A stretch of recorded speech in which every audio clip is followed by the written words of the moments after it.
সবার একটা বড় কৌতূহল, বাবার সাথে আমি কেন এত অ্যাটাচড, যে বাবাকে ছেড়ে আমি কোথাও যেতে পারি না। বলে সবার বাবাই তো অসুস্থ হয়। আসলে ঘটনাটা সূত্রপাত হয়েছিল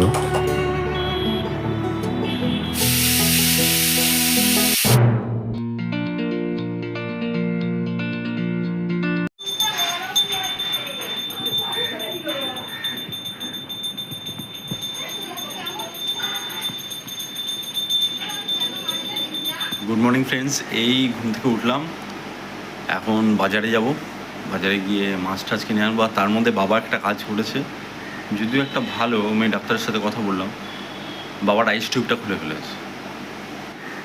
এই আইস টিউব খুলে ফেলেছে, খুলে ফেলে এখন এমনি রয়েছে। ও বাবা, ও চলো, যাবে তো? বাজারে যাব, চলো। ওই আকলুর দোকান, সুভাষের দোকানে যাব। যাবে তো আমার সাথে? হ্যাঁ, বললাম তো বাজারে যাব। এবার রাইস টিউবটা তো 21 দিন বাদে বাদে চেঞ্জ করা হচ্ছিল। এবার মুখ দিয়ে কালকে খাইয়েছি, কালকে ভালো মতো খেয়েছে, কোনো অসুবিধা হয়নি। ওষুধ গুঁড়ো করেও খেয়েছে। দেখা যাক এবার কি চলে, কীরকম চলে।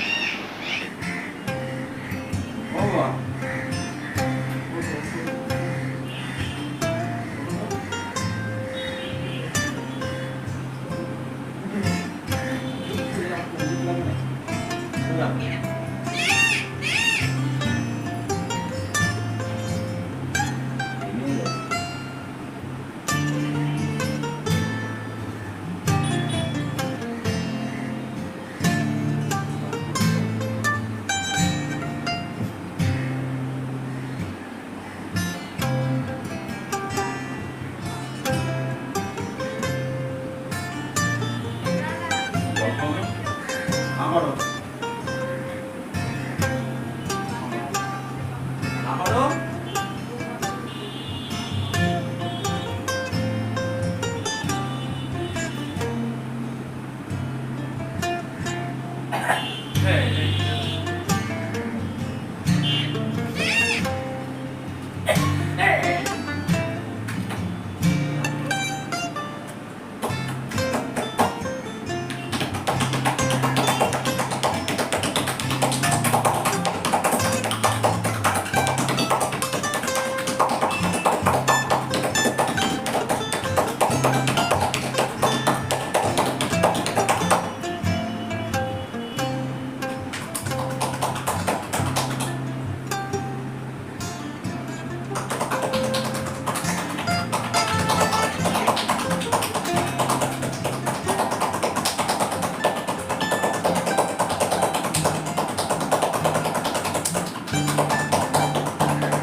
কি অবস্থা রে, বাথরুমের মধ্যে সামু ঢুকে গেছে, মানে যা তা কন্ডিশন।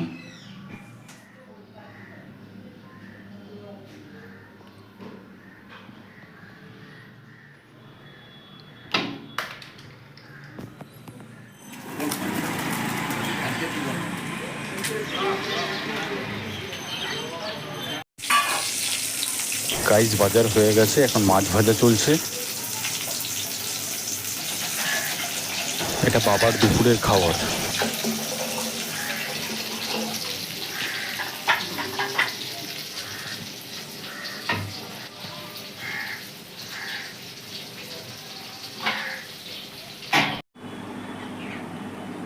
এই দেখো আর একটা কাটা।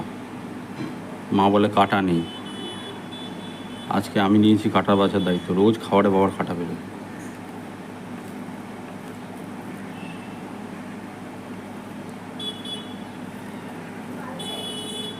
সবার একটা বড় কৌতূহল, বাবার সাথে আমি কেন এত অ্যাটাচড, যে বাবাকে ছেড়ে আমি কোথাও যেতে পারি না। বলে সবার বাবাই তো অসুস্থ হয়। আসলে ঘটনাটা সূত্রপাত হয়েছিল সেই আমার জন্মের সময় থেকে। বাবা আমাকে এতটা আগলে রাখতো যে কারোর সাথে ছেড়ে শান্তি পেত না, ইভেন আমার মামার সাথেও নয়। এবং বাবা অসুস্থ হওয়ার পর থেকেই বাবাকে জড়ানো সেই স্মৃতিগুলো আমার এমনভাবে মনে পড়তে থাকে যে অসুস্থ মানুষটাকে ছেড়ে আমি কোথাও যেতে পারি না। হ্যাঁ, আমি চাকরি ছেড়ে বাড়িতেই রয়েছি, এক প্রকার বেকার। লোকের কাছে হয়তো হাস্যাস্পদ, সমাজের কাছে হয়তো এটা গ্রহণযোগ্য নয়, কিন্তু আমি পারি না, সত্যিই পারি না। বাবার পেনশনের পয়সায় হয়তো বসে খাচ্ছি, কিন্তু আমি জানি যেদিন আমি বাবার থেকে মুখ ঘুরিয়ে নেব বা নিতে বাধ্য হব, সেদিন হয়তো আমি বাবাকে আর দ্বিতীয়বার দেখতে পাবো না। তাই প্রত্যেক মুহূর্ত বাবাকে জড়ানোর স্মৃতিগুলো আর বাবাকে সুস্থ করার এই লড়াই লড়ে যাচ্ছে, বহু রকম হার্ডেল আসা সত্ত্বেও।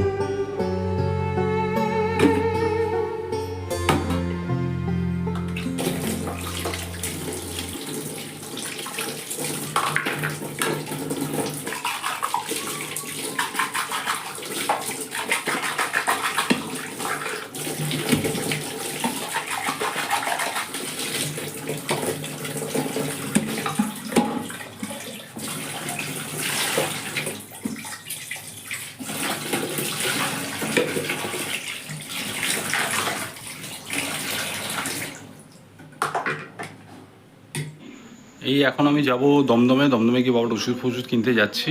আর মান্থলি ওষুধ কিনতে হবে, মামাবাড়ির জন্য দাদু দিদার ওষুধ কিনতে হবে।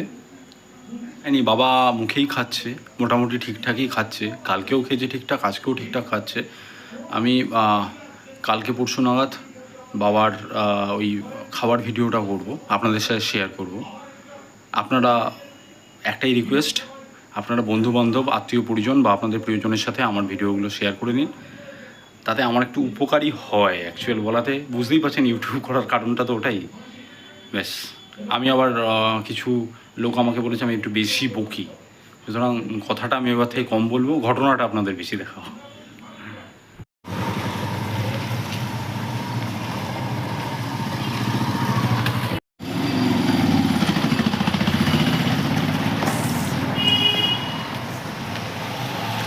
এখানে দুর্গাপুজো প্যান্ডেল স্টার্ট হয়ে গেছে, দেখুন দুর্গাপুজোর প্যান্ডেল স্টার্ট হয়ে গেছে এখন।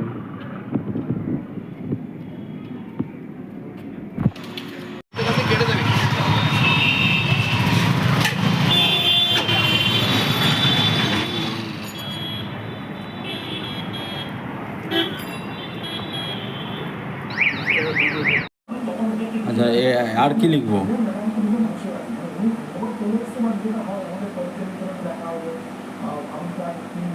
গোটা মটর, ধূপকাঠি।